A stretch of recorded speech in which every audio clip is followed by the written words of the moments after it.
Olá, muito boa noite. Terça-feira, 22 de junho. Continue acompanhando a nossa programação também pelo portal guará.com.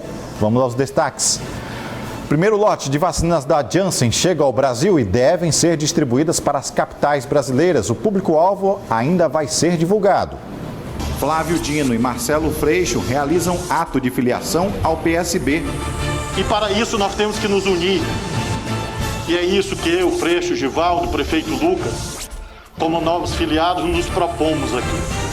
São Luís chega a mais de 700 mil doses aplicadas e completa a imunização de adultos, a primeira capital do Brasil a atingir esta meta. Justiça define que Mercado Central vai ganhar reforma completa. Índios em protesto bloqueiam rodovia entre Santa Inês e Bom Jardim e trilhos da estrada de trem. Polícia Federal em mais uma ação contra fraudes em prefeituras municipais do Maranhão. Tudo isso e muito mais agora, no Jornal da Guará.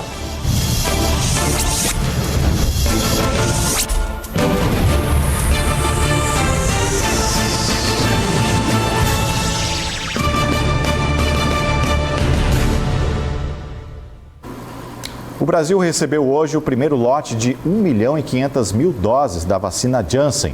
Com aplicação em dose única, este imunizante pode acelerar o processo de proteção contra a Covid-19 no país. Mas se trata de uma nova vacina, que vem recheada de dúvidas, mas que recebeu autorização da instituição americana e também liberação da Anvisa.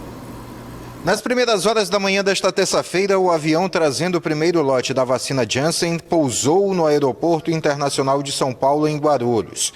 1,5 milhão de doses que vão ser distribuídas aos estados e municípios que já aguardam o material. E com certa ansiedade, pois este tipo de vacina demonstra ser mais eficiente na aplicação da dose do que as outras. É que ela é aplicada em dose única, o que pode acelerar o calendário em diversas regiões do país. Para entender como a vacina da Janssen funciona, conversamos com o infectologista e professor do Centro de Saúde da Universidade Federal do Maranhão, Carlos Frias. Ele explica o que difere a nova vacina das que já vinham sendo usadas no Brasil. O grande diferencial dessa vacina é que, por uma questão tecnológica que nós nem sabemos como é que funciona ainda, mas foi aprovada pelo FDA americano, né, e se pressupõe, então, sem grandes problemas. É o que se espera, né, de todas as vacinas, né, eficácia e segurança. Esse binômio eficácia e segurança é fundamental para todas as vacinas e para o êxito do processo de imunização. Então, por conta disso, é feita uma só dose. Então, isso realmente é um modelo ideal, né, e se espera que isso acelere o processo de imunização. Cada vacina tem se revelado com efeitos colaterais diferentes. As pessoas que tomaram a Coronavac pouco sentiram alterações no organismo. Já quem tomou a Pfizer e a AstraZeneca sentiu alguns sintomas, como dor de cabeça, dor no corpo e febre. Lógico que isso não se aplica a todo mundo. Quando se fala da Janssen, é preciso observar as reações logo após a aplicação da vacina. Qualquer conclusão antes do uso dela pode ser precipitada. Então, a partir do momento que aquilo ali inoculado na célula do homem, determinaria uma reação imunológica de defesa, liberação, formação de a questão dos linfócitos T e linfócitos B. Daí porque, inclusive, até uma coisa que eu chamo a atenção das pessoas, há uma tendência das pessoas de ficar fazendo dosagem de anticorpos neutralizantes para verificar se foi imunizado ou não. Só que nós temos dois tipos de imunidade. Nós temos a imunidade humoral, baseada nos anticorpos, essa pode ser quantificada, os anticorpos neutralizantes. E temos a imunidade celular, que se pressupõe, permanece por mais tempo. Então, essa aí é que nos protege bastante. A vacina da Janssen pode ser guardada por até 3 meses. Isso quer dizer que deve ser aplicada até o mês de agosto. Por ser dose única, a vacina pode ser aplicada em grupos específicos. Quais vão ser? Ainda não foi definido. O médico dá uma sugestão.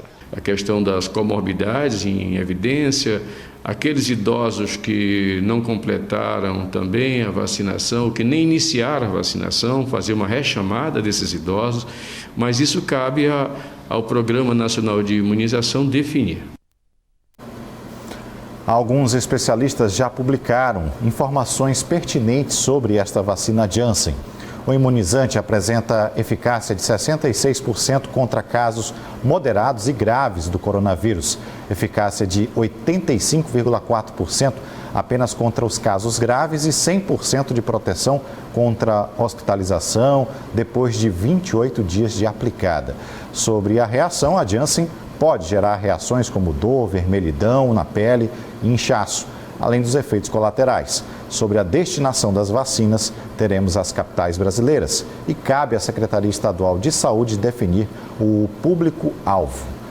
O contrato do governo federal com a farmacêutica prevê a entrega de um total de 38 milhões de doses em março, quando o contrato foi anunciado, na verdade. A previsão era a entrega de 16,9 milhões de doses até setembro e as outras 21,1 milhões de doses até dezembro deste ano. A Polícia Federal realizou a Operação Interpares aqui no Maranhão. São Luís, Bacurituba e Bom Jesus das Selvas foram alvos de investigações dos agentes federais. Motivo possível: fraudes licitatórias e irregularidades em contratos. Eduardo Gomes. A Operação Interpares foi deflagrada hoje pela manhã pela Polícia Federal, nos municípios de São Luís, Bacurituba e Bom Jesus das Selvas.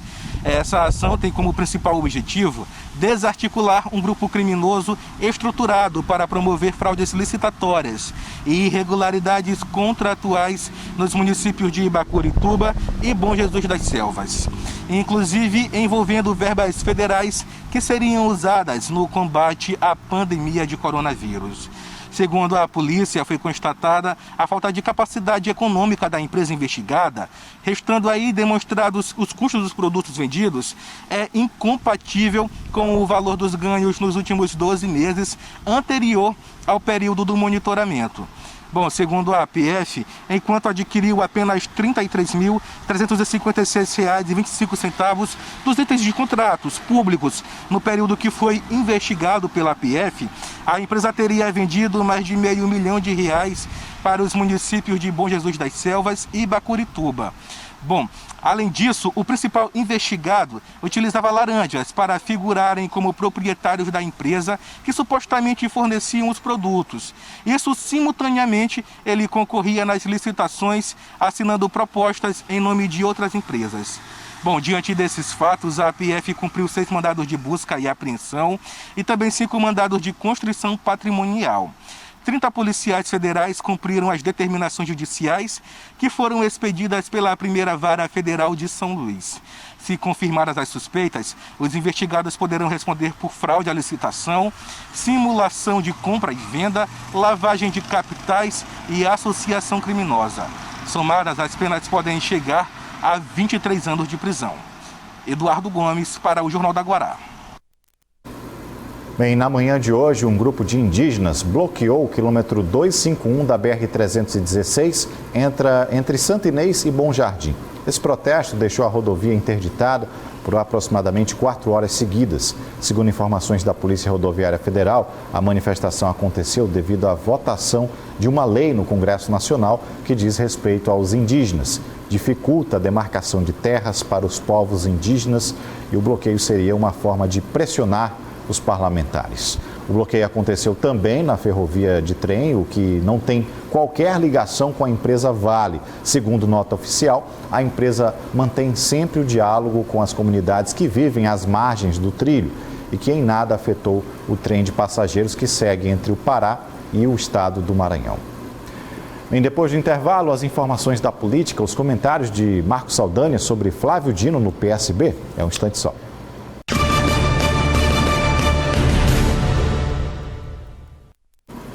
Nosso bloco de política hoje fala sobre o ato de filiação de Marcelo Freixo e Flávio Dino ao PSB.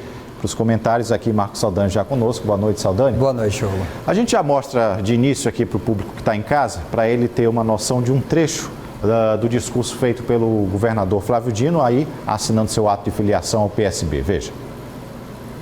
Por mais absurdo que seja o Bolsonaro, reeleição, por sobre uma pilha de tragédias,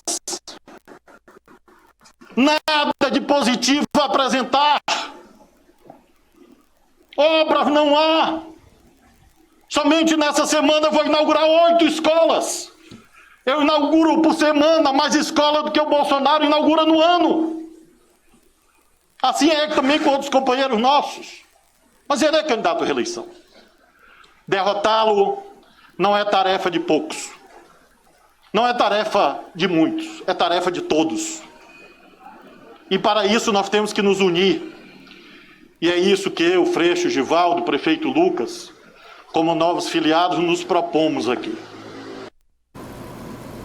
Bom, esse discurso, Saldanha, remete aí uma força nacional. Será se o Flávio vem como candidato à presidência, como vice mesmo do Lula, ou ele se mantém no Senado na disputa de 2022? Pois é, Hugo, é nítido, né? É nítido que o discurso do Flávio o posiciona na questão do debate nacional. Tem sido assim o ano inteiro e não seria diferente agora no ato de filiação, o que nos leva a crer que ainda existe, ainda está viva a possibilidade do Flávio entrar na disputa nacional. Mas como ele já disse em entrevista, já o perguntei sobre isso, ele falou que ninguém é candidato de si próprio, que ele era conhecido principalmente no Nordeste, mas que existiam cidades desse Brasil continental e gigante que ele não era conhecido, ou seja, ele não pode ser candidato dele.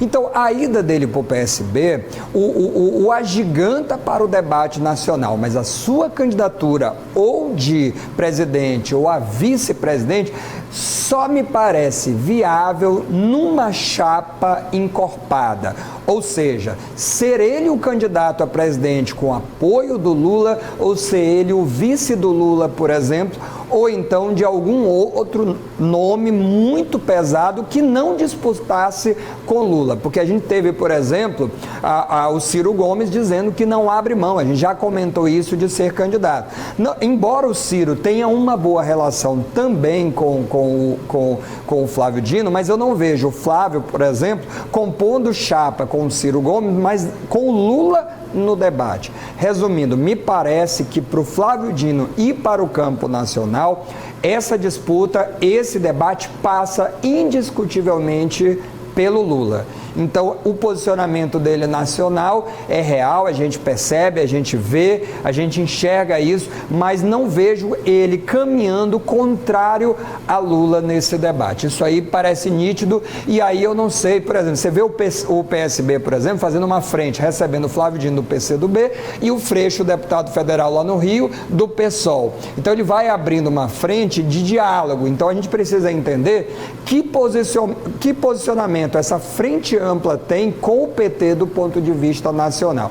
Se ele vem para compor uma chapa presidencial, ele vem para coligar na chapa presidencial, como é que ele vai se posicionar aí nessa questão? Lembrando que as coligações elas acabaram na proporcional, mas elas continuam na majoritária. Há uma diferença aí em relação a essa questão. Hugo, outra coisa que chama atenção também, Hugo, são os personagens que estavam nesse evento de hoje. Pois é. Muita Carlos gente. Brandão, o Everton Rocha. Curioso, né? Pois é, Lisiane Gama, todos eles. Pois é. Inclusive houve ali o Siqueira, presidente do PSB, deu uma falada ali que o Everton era, né, o governador, candidato a governador. Enfim, ato falho ou não se sabe ainda, mas é claro que essa decisão aí ainda está em aberta na questão do Maranhão. E a grande dúvida que fica é o seguinte: o PCdoB completa 100 anos, né? No ano que vem, eu tinha a impressão que o Flávio ia esperar para esse centenário acontecer e só depois deixar o partido. Essa ida direta para o PSB parece que é fundamental na definição do debate nacional. Eu quero saber justamente qual o impacto que isso tem na política estadual. Quem vai junto? Outros partidários, outros filiados ao PCdoB vão deixar o partido e o partido esvazia, e ele já ficou na cláusula de barreira, mas corre o risco até de se extinguir, não fazendo deputado federal nos estados na próxima eleição, não só com a saída do Flávio, Hugo, mas também com a saída de outros nomes históricos que são esperados ainda para esse ano, né? Então vamos aguardar para ver quem vai junto e quem fica no PCdoB, mas acho complicada a situação do PCdoB sem Flávio. Só um complementozinho, a gente gente teve uma foto na rede social, as fotos hoje em dia Sim, praticamente falam, né? É. Márcio Gerri, presidente estadual do PCdoB, esteve com o presidente da Assembleia Legislativa na tarde de hoje. Um diálogo aí, uma aproximação, já que ele é do PCdoB, vai ficar ou vai sair? Acho pouco provável que o Otelino fique no PCdoB, independente do que vem aí pela frente. Eu acho que o Otelino ele tem voos altos que ele quer dar e eu acho muito difícil ele permanecer na legenda. A tendência dele é procurar. Ele pode ir para o PSB, pode ir para o PDT. Acho pouco provável, mas definido nada está, claro, né? Obrigado, Saldani. Valeu, boa noite. Bom, e a gente segue para as informações da Assembleia Legislativa, os projetos de leis aprovados, e você vai ouvir agora o que disse o presidente da Casa, Otelino Neto. Ainda que remotamente, a Assembleia continua se reunindo, apreciando projetos importantes para o Estado. Eu destacaria hoje um projeto de lei de autoria do Poder Judiciário que estabelece diretrizes para a erradicação do subregistro. Para que nós todos compreendamos a importância disso, existe ainda muita gente no Maranhão que ainda não tem o registro, ou seja, oficialmente ainda não existe. E para que as políticas públicas possam efetivamente atender todas as pessoas e ter um diagnóstico mais preciso, é preciso que todos sejam registrados e assim nós tenhamos a realidade da quantidade de população em cada município. Olha aí, o projeto de reforma do Mercado Central em São Luís, tema de uma ação civil pública proposta aí pelo Ministério Público do Maranhão, foi tema de um acordo homologado pela Justiça. Um problema que já dura anos, agora deve ser resolvido. A sentença da Vara de Interesses Difusos e Coletivos de São Luís acolheu o pedido de extinção do processo. Este pedido aconteceu porque o Departamento de Patrimônio Histórico e Artístico Paisagístico da Secretaria de Estado da Cultura emitiu parecer desfavorável ao projeto impugnado pelo Ministério Público. O projeto será executado pela Prefeitura de São Luís, também pelo IFAM, conforme acordo firmado com o Ministério Público. Bom, e a gente vai para o intervalo daqui a pouquinho falando sobre uma campanha de ajuda a pacientes internados com coronavírus. É um instante só.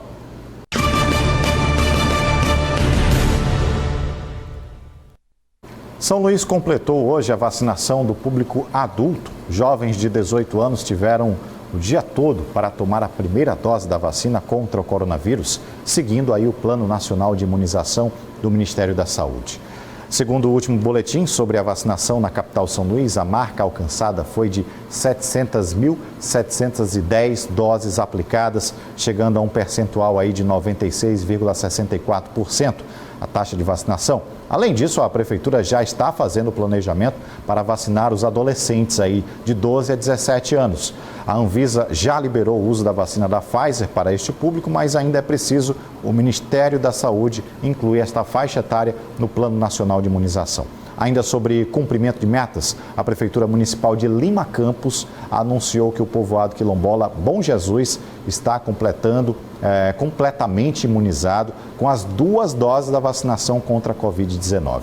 Notícias boas chegando. Bom, e diante de um cenário tão difícil que é enfrentar esta pandemia, com queda na oferta de empregos, altas homéricas nos valores de produtos de primeira necessidade, o que ainda ajuda é o espírito de colaboração.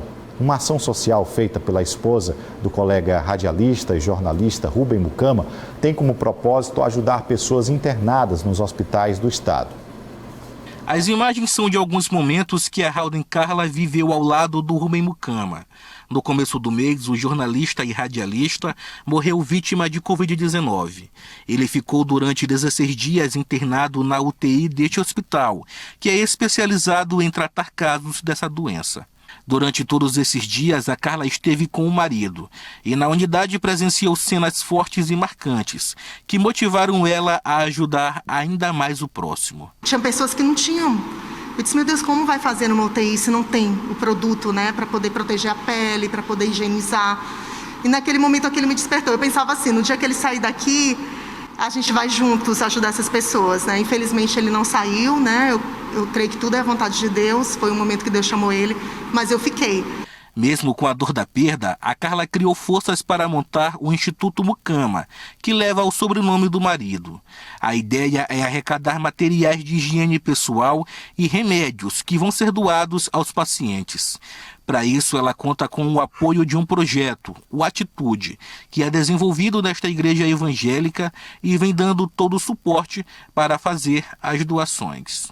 E estamos fazendo toda a logística de arrecadação de doações, de compras das doações, a fim de que até o final desse mês a gente já entregue o primeiro lote às pessoas da qual vão administrar esses recursos. Mesmo após o falecimento do Rubem, a Haldem continua mantendo contato com as enfermeiras do hospital onde ele estava. São elas que vêm orientando o grupo quais materiais são importantes para serem comprados neste momento, para serem entregues aos pacientes que estão na luta contra o coronavírus. E a gente tem uma lista um pouquinho vasta de materiais como fralda descartável, pasta de dente, protetores, sabonetes, tem várias coisas então que a gente pode estar compartilhando com vocês através das redes sociais da Igreja Batista do Olho d'Água, das redes sociais do Instituto Mucama, pelas redes sociais da Haldem, que é a esposa do Rubem, e a gente também recebe doações através da nossa associação, que nós temos um Pix, que é o 13 910 132 1000 ao contrário 00, que você pode doar com qualquer tipo de recurso financeiro que você tiver. Apesar de ainda viver um momento delicado, a Haldem Carla vem contando com o apoio da igreja para seguir com o projeto social e assim ajudar quem tanto precisa. O fato de estar colocando essa minha energia, essa minha força para ajudar outras pessoas, isso tem me feito bem. De uma maneira que eu nem pensei nem raciocinei, mas aconteceu. Isso ficou mais forte no meu coração do que a dor da perda do meu esposo nesse momento. Bom, assim a gente encerra a nossa edição de hoje. Para você, uma excelente noite. A gente volta a se encontrar amanhã, 18h30. Tchau.